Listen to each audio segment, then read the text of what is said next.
after.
This time I'd like to call a special July 31st, 2018 County Council meeting to order. I'd like to welcome each and every one here tonight. Thank you all out for coming. At this time, I would like us all to rise and stand for invitation. Councilman Ken Waters, give the invocation, please. If y'all will forgive me for my dress, I came straight from work, and so I didn't have time to put my makeup and my good clothes on. May we pray? Our most gracious Heavenly Father, thank you for your love and your mercy. Just ask that you watch over us and guide us as we do the business for the citizens of Anderson County. Father, I just pray that we would conduct ourselves in a way that would be pleasing to you. I pray this in Jesus' name. Amen. Amen. I pledge allegiance to the flag of the United States of America and to the republic for which it stands, one nation, under God, indivisible, with liberty and justice for all.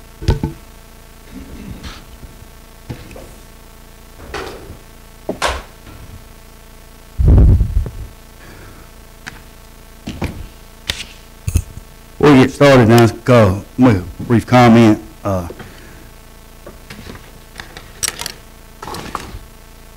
We got a couple things on the agenda tonight. One of them was put on here, especially because of was asked. It took on, but asked by several groups about these two matters. One of these matters, we have a special call meeting tonight, has got to be done in a timely fashion. Come up to be on the get on the ballot if it does make it that far. So that's the reason we haven't brought us here. And then saying that, both of these items, I can very understand where people stand on either side. This council, as a position, is not taking a position on either way of this out. All we was asked to do, these council people that brought this forward, is to let the citizens of Anderson County, and I think that's the way the process ought to work, have a say in what should happen. That's what we're here about tonight. Not whether one way or the other. It's about letting the citizens have a say in it, the ballot box. Mr. Harmon's going to call your name for the ones that signed up. Our attorney, you have 3 minutes to speak to the council. Please address the chair. And you've got, this is on the agenda matters only on these 2 items. Mr. Harmon. Mr. Chairman, first speaker is Frank Presley.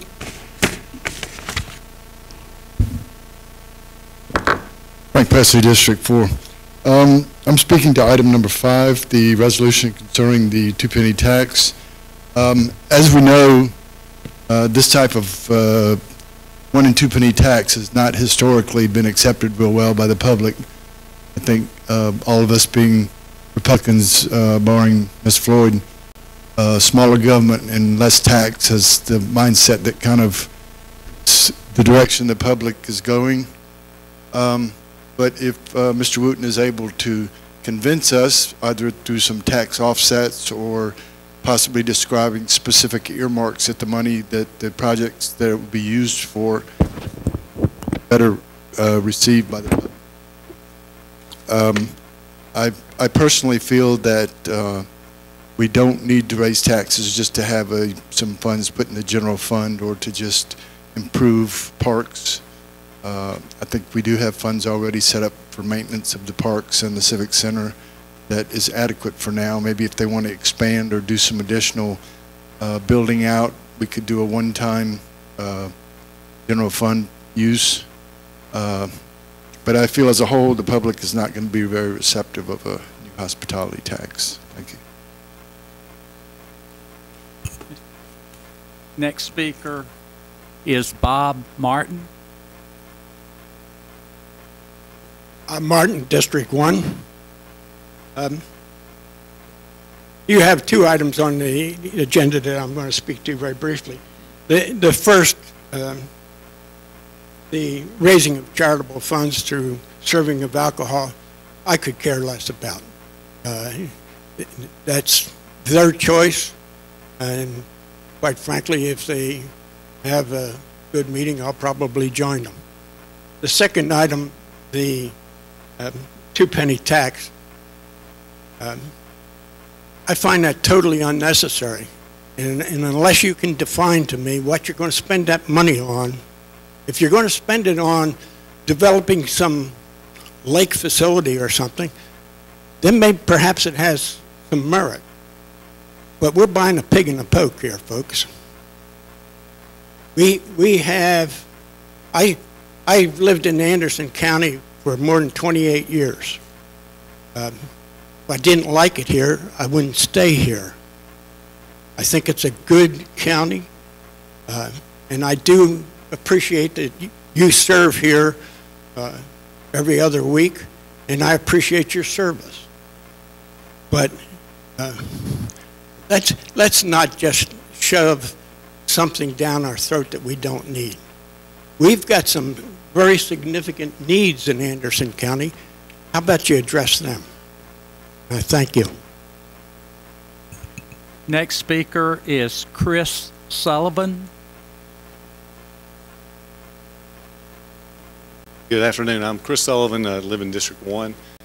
I was here about 2 years ago when the top as well about the recreation tax, and I'm in the phase of my life where I've got 2 years that are in travel ball. We travel starting in about 3 weeks. We'll hit Charlotte, Atlanta, Jacksonville with soccer, and my oldest daughter made what we call the Olympic development team for South Carolina in her age group, and I think there's about 10 people from Anderson that have made this at some age group. You have to be at least 12 years old. It stops at about 18, but 10 people from Anderson are on this level of a team, and all 10 of them play in Greenville. They're club ball. We just can't support it here. But, I know a lot of people outside of the realm see the Civic Center, and the Civic Center should take care of it. We got fields there. Those are really the state. I don't know if the state has played an official game on those fields in years. CASA has come along over there behind Michelin, Sandy Springs. CASA had to raise about $60,000 of their own money going to corporations to support the game, and did their own fields. And I look at what in Greenville, there's a facility called Mesa, and if y'all haven't seen it, it's absolutely amazing. It's on the end of Woodruff Road when it starts going to 2 lanes, about a mile off from there. And they took a group that knew how to run soccer, and then they took Greenville County that knew how to run facilities, cut the grass, irrigate, all this stuff. 2 of them got together, and they host all everybody in the county, all the games out there. They hold that. They do club teams. They do everything. Colleges come play on their fields as exhibitions. We travel. I mean, Sumter has got Anderson beat in the facilities. Florence, Mount Pleasant, Rock Hill, Fort Mill. I wish we'd have had this conversation 40 years ago when I was a kid coming up, because it seems like Anderson relies on like the YMCA to dig in and put it together and run things, and we can use the people at the YMCA as partnerships. I look at the land behind McCants that they're trying to sell with the bowl in it. That's one of the most unique pieces of property that I don't know that a marketing company will ever take with the work that they have to do. Making that some sort of fields that the city and the county and everybody could use. What the Y's plan out at Duckworth Fields, it's a beautiful plan, but they got to get the money first. It's, my grandparents lived in the generation where saved up money and then bought a house, and it forced them to kind of live tighter. But we're to the point, we're so far behind some other counties, and I mean, lacrosse is growing, soccer is growing, we've got football, baseball. I would love to see for the next generation of kids, my kids probably won't get to enjoy any of these funds here. It's great for the kids. It keeps them busy, keeps them active, keeps them out of trouble. It gives them teams to work within. Such great things can be done. But I agree with what everybody's saying. It can't be, the downfall 2 years ago was the fact that basically had a sheet of paper come out where the money's going, and people were like, wait a minute, why are they getting that money and they're getting that money? Mr. Chairman. Okay, thank you. Next speaker is Pam Christopher. For the record, Mr. Christopher's getting up here. Mr. Allen would love to be here tonight, but he's out of town and on his way back in. He'll be here next council meeting. I have a few things. Rusty, can I pass this out or to the group or have you do it?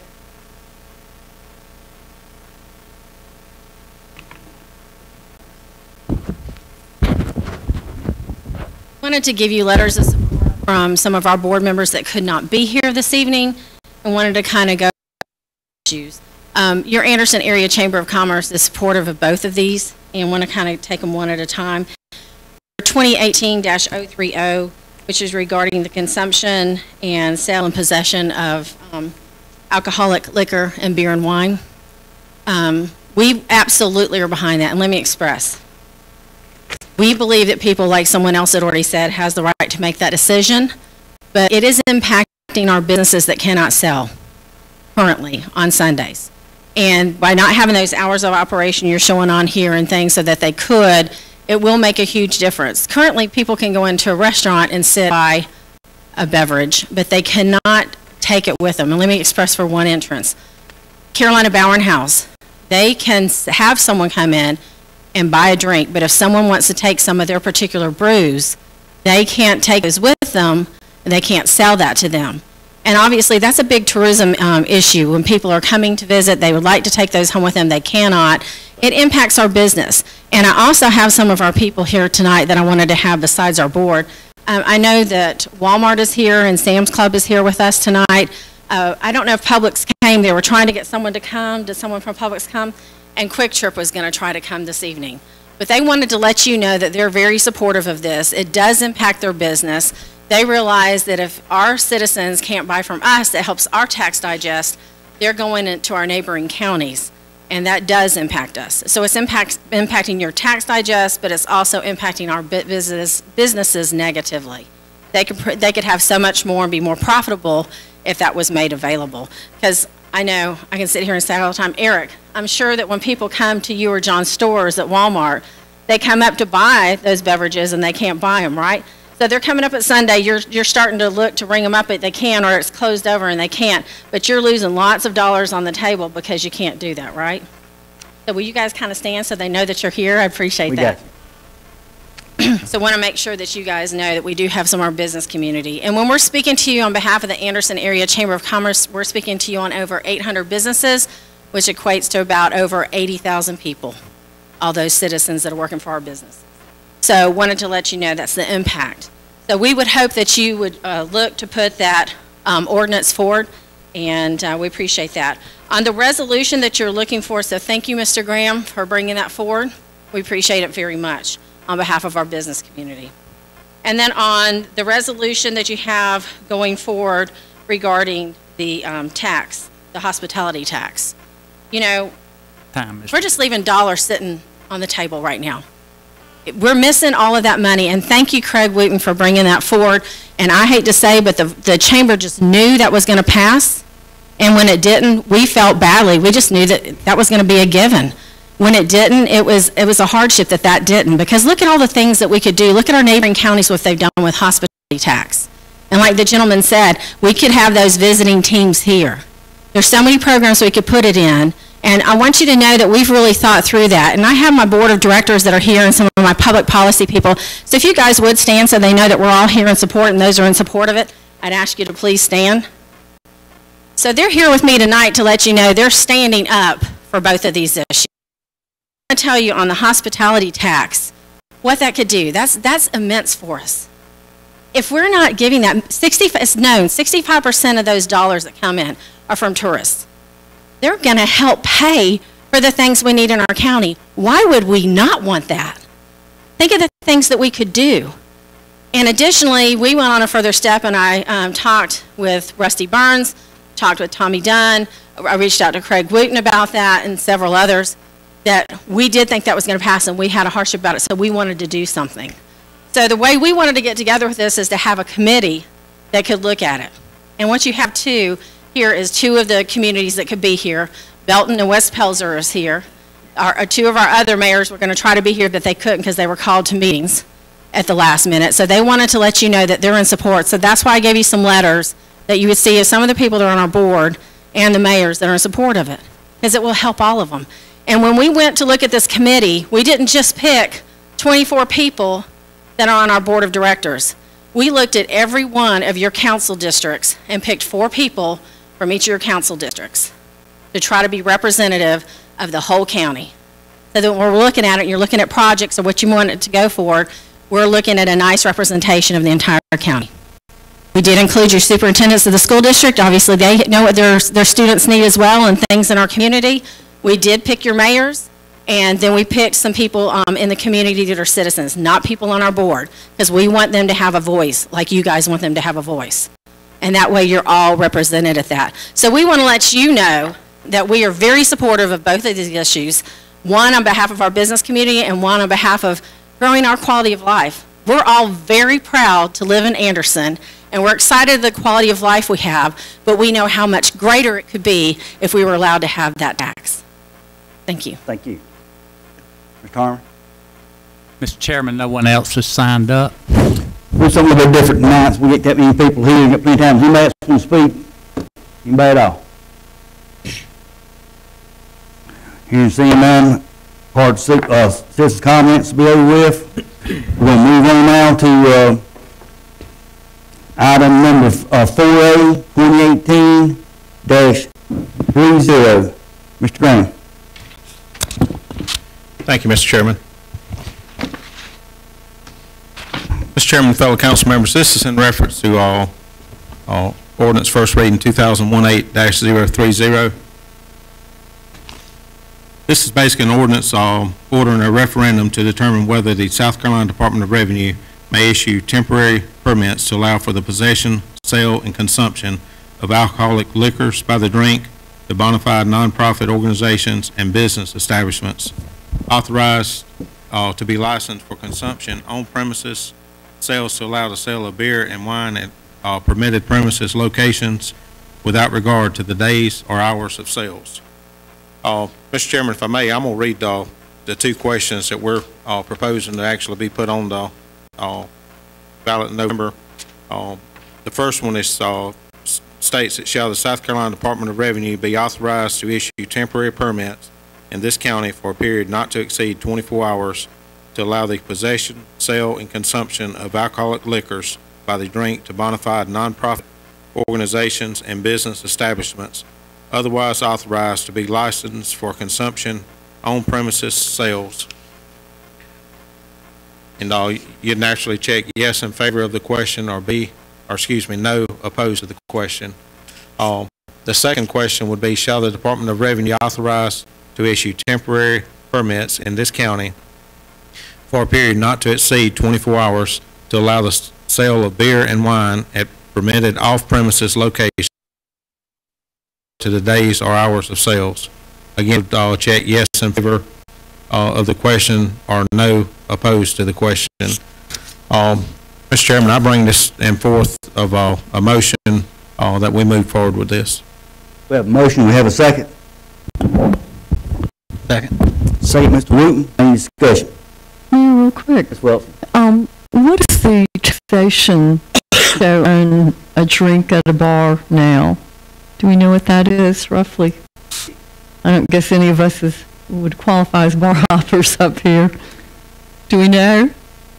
Y'all don't mind. I know Mr. Bowles runs a step. Mr. Bowles, you got any idea? Okay. And then presumably if the hospitality tax passed, then 2% would be added to, if this passed. I would assume. Would be correct. Yeah. Yes, ma'am. Okay. Just curious. Thank you. Mr. Graham. Mr. Chairman, if, just one thing on this. Basically, the city of Anderson actually allows this. And there's actually some businesses, and being a business owner, I do not serve alcohol at my restaurant, but being a business owner, I understand the importance of having every opportunity that you can to basically try to make a living for your family, for your employees. Because when you're in business, you're not out just for yourself. You literally got the staff that you got to maintain their income as well. So I've had several business owners that's approached me. We literally have some businesses inside Anderson City that's allowed to do this. Right next door, there's another business that just so happens to be outside of Anderson City that cannot. At the end of the day, you're 21 to be able to purchase alcoholic beverages, so in my mind, you're an adult.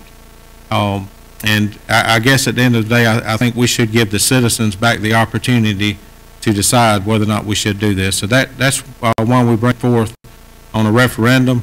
At the end of the day, I'm going to cast one ballot, just like I hope you will. If you choose not to cast a ballot, then naturally you really don't have a lot of gripe there. But if you choose to cast a ballot, I mean, think about it and make the decision you think is best. But, at the end of the day, we've got to allow these businesses an opportunity to grow and continue to prosper in Anderson County, or we'll have a bunch of vacant buildings just like everywhere else. You want it, Mr. Wood? I think for me on this issue, so many times it comes down to people's personal opinion on alcohol consumption. Whereas personally, I'm relatively indifferent. I don't think it's going to change my Sunday activities. But what sticks out to me is a level of equity in government, in the fact that, like Mr. Graham said, I had some restaurant owners saying, "I'm empty on Sunday. The guy across the street's hopping," and he said that's just not fair. And so I think when we have, as a county, and we operate with the towns and the cities, and we have conflicting ordinances that unintentionally favor one business over the other, then we're picking winners and losers, and that's been echoed pretty heartily that people don't want that to happen. So you could say, well, we can say, well, nobody can sell alcohol throughout the county. Or we can say everybody can sell alcohol throughout the county. But whatever the policy is, I think should match across the board, so that one person's not losing 4 days of sales a month compared to another person who's gaining those 4 days of sale. So setting aside personal preference on alcohol, I look at it more as a business issue on equity and government serving it across the board. Anyone else? Mr. Waters? Yeah, the one thing I'd like to mention also, both of these issues are to be brought before the public to vote on. I'll be one ballot. I like this right here, where the people are going to get to have a choice. This is what this country's built on. My son is in Kuwait right now for this right that we have to, and I'd like to mention Mr. Harmon's son. He's a pilot for an F-16. That's what those young men fight for, is so that we can have the right to make a choice. Now, the thing I like about this, I don't have anything to do with your choice. You're going to have to go make that, and if you don't make it, then that's your problem. That's a problem because you didn't go and respect what these young men are fighting for. So the two things that we're putting up here, all we're doing is we're saying you're getting a choice, you're getting a chance to make a choice. Whatever that comes out at the end, that's fine with me. I mean, it doesn't matter to me, either one of them. But you will have had a choice to make, and that's what people need to do, is go out and exercise that right. Thank you, sir. Thank you, Mr. Waters. Anyone else? I'd just like to echo, especially Mr. Wooten's thoughts on this. I mean, we've had some conversations, especially I can name several businesses on Clemson Highway where either the business right beside it can sell it, or right across the road can, and one can't, and that ain't fair. But the big thing is, this is a big issue, and I think the citizens of Anderson County would have a say in it. That's all this council is doing, is letting them giving the opportunity to have a say in it. So, hearing that, we'll take a vote. All in favor of Mr. Graham's motion, show hands. All opposed, like sign, so the motion carries unanimously. Now we're going to be moving on to item number 2, which is item number 5A, 2018-039. Mr. Wood. Yes, I want to bring this forth as a 2018-039, a resolution to provide an advisory referendum Pursuant to South Carolina Code section, under the question of whether Anderson County should impose a hospitality tax under Title VI, Article 7 of the South Carolina in the unincorporated areas of the county. So if y'all would permit me to be a little bit verbose on this subject, because there's a lot of backstory on it, accused of having all sorts of intentions on every side of this issue from the beginning of it. And I want to sort of define how we got here and why we took this approach. And I think it's important to outline that, even though it may not permeate to the greater population, but the folks here are people who care deeply, and I want them to understand my thought process in this, and then the ultimate thought process of the committee that's bringing it forward. So the reason we're here, and I need to emphasize, this is unlike the referendum we just spoke of, this is a non-binding informational referendum. If it passes 100% or fails 100%, it does not bind the council to do anything the next day. If anything, you can think of it as a free poll to ask people what their opinion is on the subject. Now, to be honest with you, if it comes back 80% in one direction, it's going to give us an indication that people want us to continue the conversation. Or it could come back that people do not want us to continue the conversation.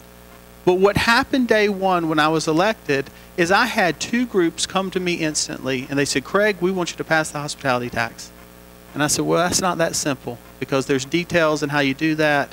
And they said, well, it needs to happen. Well, I had another group to me that says, you will never do this no matter what. I don't want to see it happen. And I said, well, okay, I get that too. Both sides were equally passionate. Both sides articulated their points, and at the end of the day, were very respectful. But what happened as that moved forward, and I thought about it, and I had multiple conversations across the past 18 months, and I traveled by myself, so I tried to think through the process, and I thought to myself, is it a proper role of government? If it is a proper role of government, are we handling other things that are more important first? And then finally, are we already being good stewards of what we have? Man, I've read the history on this. I went to Texas A&M, did a century of advocacy for urban parks. We were doing parks in this country going back to the 1840s. They derived the idea from England. Initially, it was a public health from different squalor conditions to integrate in the community and be healthier. Whereas it came through the 19th century, people started doing it for other reasons. It started getting into economic development, quality of life, attracting businesses, rising property values. So we can go back almost 200 years and we can see Republican and Democrat and Libertarian, we can see Whig, we can see whatever group you can come up with has given support to these kind of things in different variations. So that tells me it is a proper role of government. But to say that doesn't mean that it's more important than public safety. I would never fund a park at the risk of underfunding the police department. That would be silly. Nor would I ever underfund EMS in that regard, or anything else that was an issue of infrastructure. And so I have to point this out. In the last 18 months, with very few people in attendance, we passed a comprehensive school safety program to aid our county schools, to give more equipment, training, and cars to officers. We did the highest law enforcement officer pay increase in recent history. We did a 5-year plan to streamline their car purchases. We renegotiated EMS contracts to try to give more coverage throughout the county and give better coverage. We're taking sewer to the interstate. That was promised in 1988 by politicians. We're taking sewer to every place in the interstate. We streamlined local procurement and gave a local preference to in-county companies. We negotiated a landfill that's going to save substantial money, give transparency, and ensure that we can have it for the next 40 years. We spent hours on that. We spent hours on a salary study to make sure that people were being paid appropriately, not too much, not too little. Because everybody always said that there were too many people in county government and they were making exorbitant salaries. We brought consultants in, and they made sure it was all streamlined. We set up a criminal justice committee. It's going to be like 100 folks, to make sure that we can streamline the criminal justice process so that people are treated fairly and efficiently, and we're achieving the goals. So in that light, I don't think having a conversation about parks is trivial because we're taking care of things that I would admit are more important. But that doesn't mean because we're taking care of those things that we don't address it. And we're already being good stewards for what we had. In conjunction with what we're proposing right now, we've talked about in committee business partnerships for each part so that we can lessen the cost of the county, have longer sustainability, keep them clean, keep them safe. We're not asking for this money to go do deferred maintenance that we should have been doing all along. I've worked with local groups to try to identify community cleanup efforts. We're going to try to trim and renegotiate leases. We allocated almost $100,000 of accommodations tax money last committee to redo the parking lot at the Civic Center, to redo the playground at the Civic Center, to put in bathrooms out at the lake, to work on Dolly Cooper, to work at Broadway Lake. So I point this out to say, in seeking this non-binding informational referendum, we're doing our job in the process. We're not seeking this to come try to rush to raise taxes to go chase frivolous projects. And what I'd like to point out that all it will do is give us the mandate of whether or not we can have the conversation. We've gotten to the point in Anderson, we can't talk about certain things. If I bring up the concept of it, each side says I'm either for them or against them. They say, Craig, what are you thinking? And I said, I'm not thinking, I'm just asking you what you're thinking and what your input is. And if it passes 80%, I'll tell you things that are dead on arrival. We're not going to do reckless debt spending with a hospitality. It's not going to happen. I'm not going to approve any kind of unconstitutional intrusion on business privacy. It's not going to happen. Whatever we take on is going to be sustainable, or we're not going to do it. And we're not going to stack any tax on top of each other. It will just be in unincorporated areas. And if we take it up, we may drop it altogether. But my point is, surely if we can have a 100-member criminal justice committee to talk about children going through drug court, to talk about how we may have a new jail coming in our future, if we can have that conversation, can we not have a conversation about economic development, about parks, about quality of life, and community engagement? So with that being said, there are so many different things we can do if we're allowed to have the conversation. Like Mr. Price said, there is a way that we can tick down property tax if the hospitality tax passed. There is a way that we can transfer general funds away so that then we can add more to paving roads without hitting you on property tax. There are ways that we can put in sunset clauses that you can put us to the test. All right, you got 2 years. Let's see what you do. Because in the 2 years, it's going to end. You'll have to get it reauthorized. We're not seeking a way not to have accountability. This non-binding referendum will just allow people to say, do you want to have the conversation? And I think the story, and it's anecdotal, and I can't verify that it's totally true, but somebody told it to me. I had a friend of mine that worked for Senator Thurman in the 80s. I worked with him on congressional staff recently. And he said they had 2 groups in the senator's office, both of them equally passionate, both of them fiercely stubborn, and they were opposing. And he said staff got rattled. They went back there and they said, Senator Thurman, they laid it out. They said, what should we do? And Senator Thurman said, you need to get on the phone and call the people of South Carolina because that's who you work for. And then it'll be clear what to do. That's all I'm asking in this. We have 2 passionate groups. Let's let the electorate give their opinion on it. We may be surprised what it comes back with.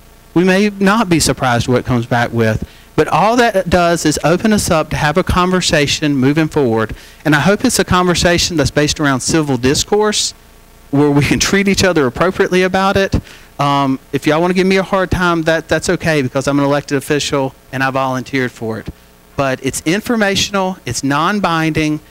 Let's hear what people have to say, and then we can move forward or not move forward. But I think it's a positive thing. And I share all that just because I don't want it to get misconstrued of what the intent is. I don't want to get misconstrued what my intent is, and because I think it could be a wonderful thing. We may, like I said, find out things that we didn't know.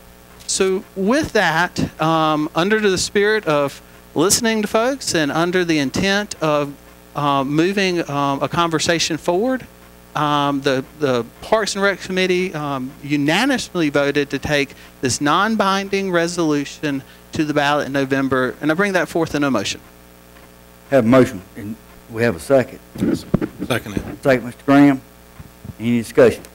May I? Well, In the interest of open, honest, accountable local government, I've asked our administrator to help us develop a handout that will quote the law, have the question, a list of what projects, type projects can be funded by this source of funding, and what type of efforts cannot be funded, because there are a lot of folks who are really not understanding what we can and can't do with it.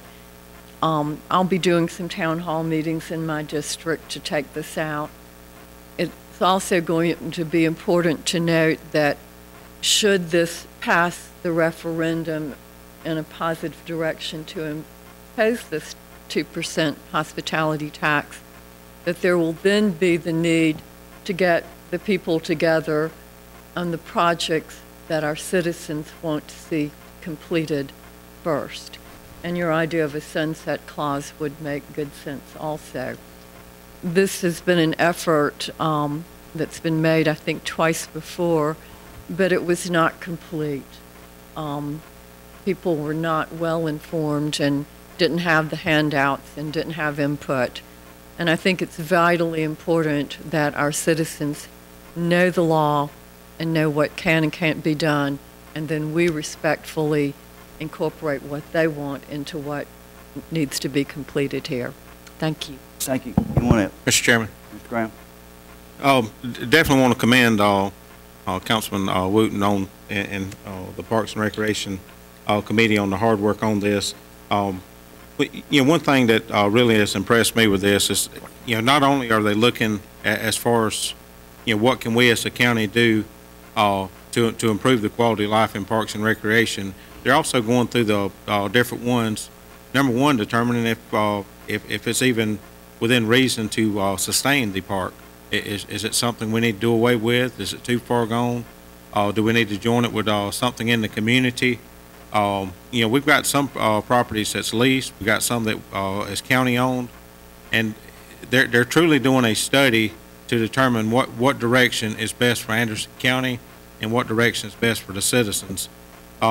Again, what really impresses me the most about this is they're literally putting this back into the citizens' laps to make a decision on what's best to move Anderson County forward, whether it's moving forward with a hospitality or against a hospitality. Again, I own a restaurant in town of Iva. I've never had a customer come in my restaurant and complain to me about a hospitality tax. Now, if I go up a nickel on a cheeseburger, they're normally going to complain. But I mean, they don't say nothing about the hospitality. I've never had my books audited. It's real simple. It takes me about 2 minutes when I hit, at the end of the month, when I figure out what my total sales was. I've got a sales tax bill I've got to pay, and I've got a hospitality bill I've got to pay. And it literally takes 2 minutes, and that's to figure it up, put it on that paper, and to write a check.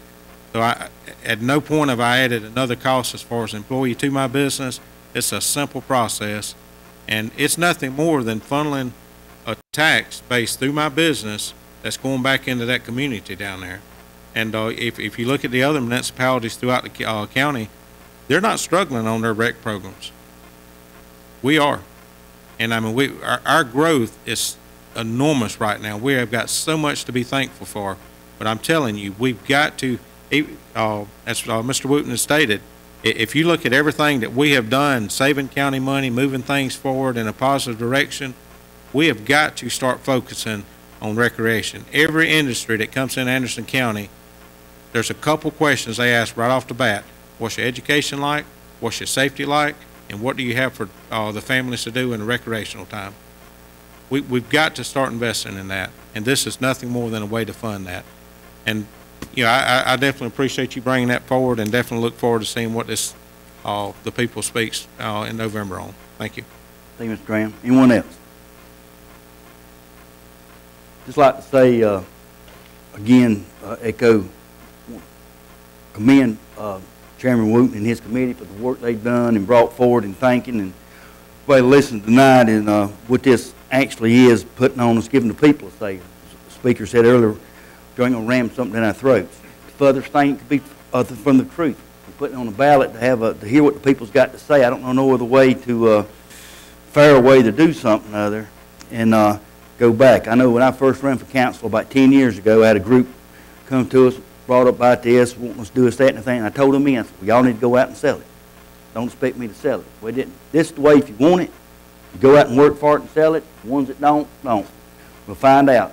I'm like Ms. Wilson, going to have community meetings. I'll be glad to help any way I can facilitate things, but I'm non-committal either way. But I do think the citizens should have the right to decide this and let us know to have input and come back.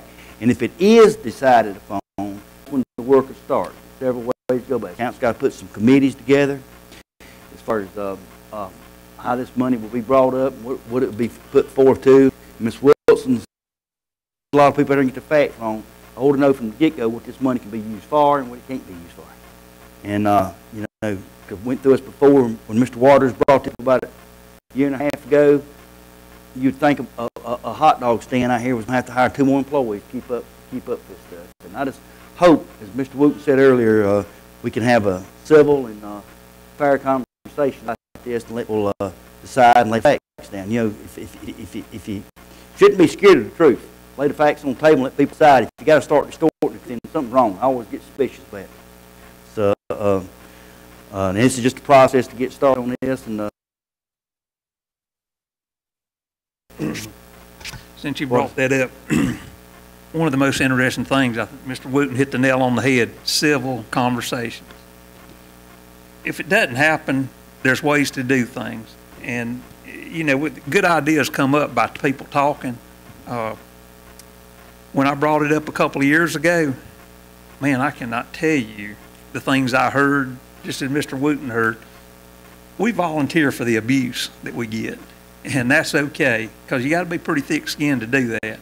And, you know, it just, it's important to look what this is going to help or what it's going to hurt. If you don't want it, you're getting the opportunity to put your opinion in it. And if you want to sit around and talk with somebody or sell it, Mr. Dunn made a very good point. If you want it, sell it. If you don't want it, sell what you feel like. You're getting the opportunity to do that. And this is what I like. I like the people being involved. And so I'm just like Mr. Dunn. I don't want you looking for me to sell it. I'd like to see some groups get out here and you sell what you want, because I don't want to, you know, the first thing we do is we draw negative attention. As soon as we stand up, we're out for personal gain or whatever. Well, I can tell you, I got till December the 31st, and I'd love to show you my personal gain on this, because it's not to the positive factor.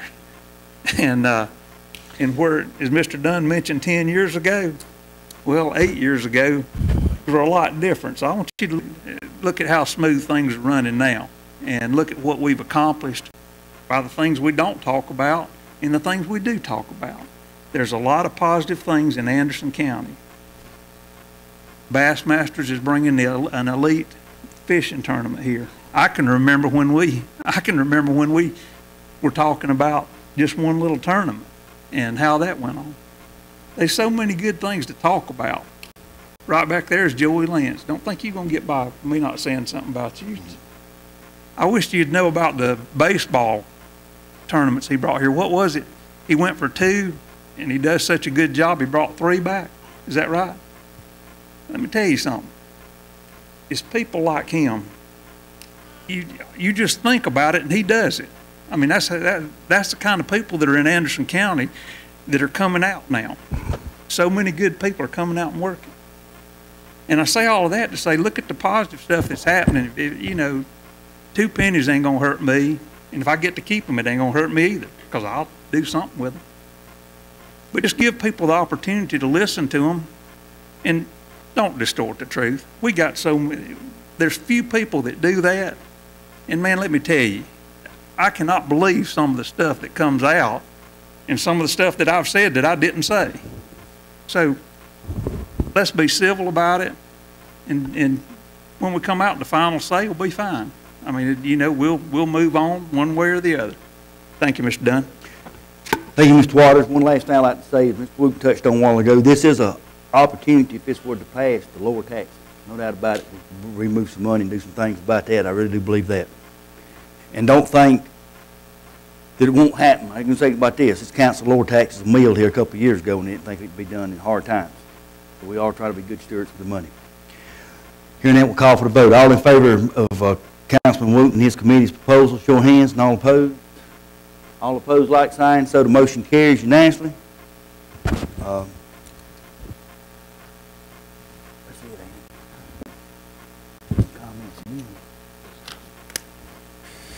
Okay, any more citizens' comments? Carmen? We have one citizen signed up, Mr. Dunn, Frank Presley.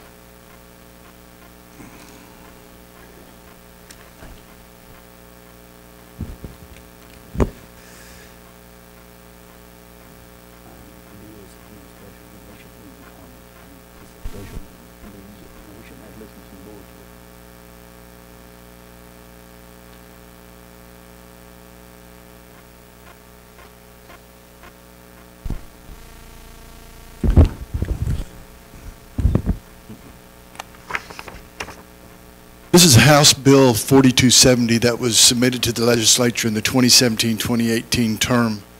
It was crafted by myself and Jonathan Hill with the assistance of the Legal Beagles down in Columbia. What this is about is the pawn industry. Recently during the primary elections, I had the opportunity to speak to a lot of constituents, a lot of whom were senior citizens, who voiced a concern about their treatment by the pawn industry. The problem is that currently the law is that they are limited to a 300% interest rate, which is 25% per month, which is posted on the wall, supposed to be the limit to what they can charge. Unfortunately, the pawn industry has taken the end run around that law by writing into their pawn ticket language that they will not prorate or return interest that is charged based on a 30-day loan. Now, the problem with that is that a senior citizen who is on a limited income and goes to a pawn shop with a precious brooch or watch or something to get a small $50 or $100 loan to tide them over until their next paycheck, are encountering a practice that is a predatory lending practice, that the pawn industry, in doing this, a one-day loan actually amounts to an annual APR to an eye-popping 9,125% interest. Now, I know that sounds outrageous, but it's the truth. If you take something in pawn today and take it back tomorrow, you're paying 9,125% interest. The reason that is because you're paying a whole month's interest for one day. So, Mr. Dunn, I would like for you to ask Mr. Harmon and Mr. Burns if they would craft an ordinance that is a county ordinance that will prevent pawn industry or title loan or anyone that does that type of loan and prohibit them from circumventing the law and doing this predatory lending practice that's hurting our senior citizens. This is an important issue to them because they have limited funds already. And this practice that they're doing is outside of the law. The law limits them to 300% interest. There is no reason in the world why they should be able to sidestep that using the language of their pawn tickets in order to take advantage of our citizens. So I would really appreciate it, sir, if you would. This will help them, this House Bill H. 4270. It was submitted to the legislature. Unfortunately, it died in committee because of Bill Sandifer, who is the chairman of that committee. Apparently is a friend of the pawn industry, and he killed it. And we're going to resubmit it hopefully in the next term, but in the interim, I think it's important that we have a county ordinance that protects our citizens. Thank you, sir. Anyone else? No one else has signed up. Again, I appreciate y'all coming out tonight and enjoy listening to the input, and I look forward to the conversation in the future. Meeting will be adjourned.